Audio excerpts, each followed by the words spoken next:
Hi everyone, this is Brooke Skidmore with Awaken Arise, and today is Monday, July 13th.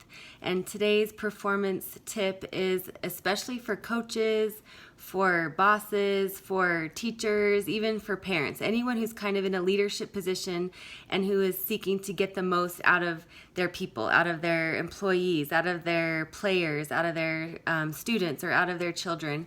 And I wanted to start using the example of a coach named John Wooden. Perhaps you've heard of him. If you've never heard of him, just Google him or ask any basketball coach at any level. Almost every coach knows who John Wooden is.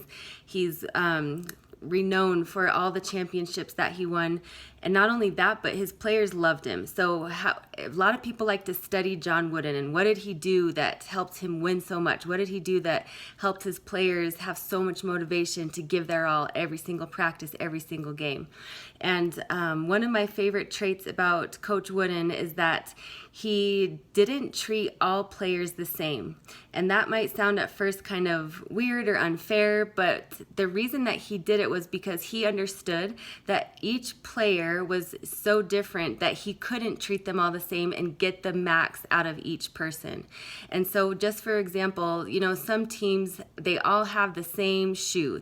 We all have the same shoe. It's part of our uniform. Some teams, every night before the big game, we have the exact same team dinner. It's just tradition. It's what we do. It helps us bond. It helps us be fueled.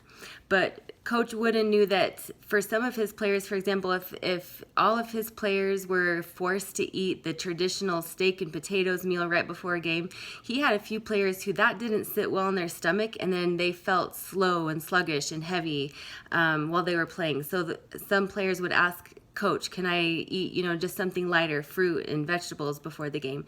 So he allowed that. He allowed the player to eat whatever he needed to eat to help him play at his best.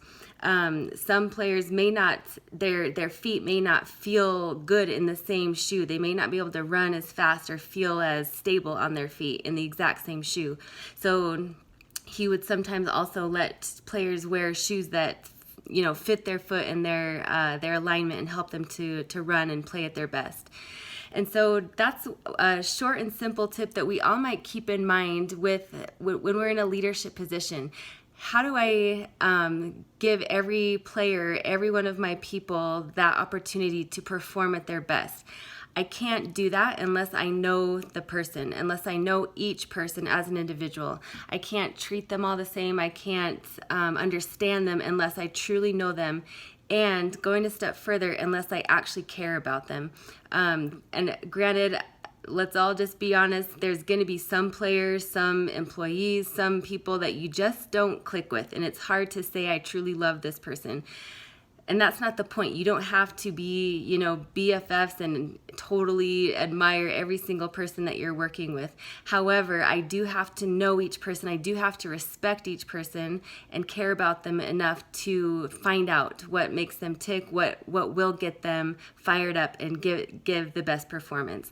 So think about that as a parent. You might already have found this, that the same strategies don't work on this next kid like they did on the first kid.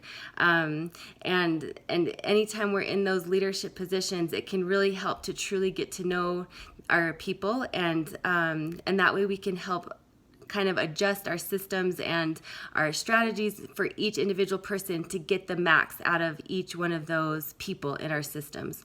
So let's all think about this week, especially if you are in some sort of leadership position. Thanks everyone. Have a great week.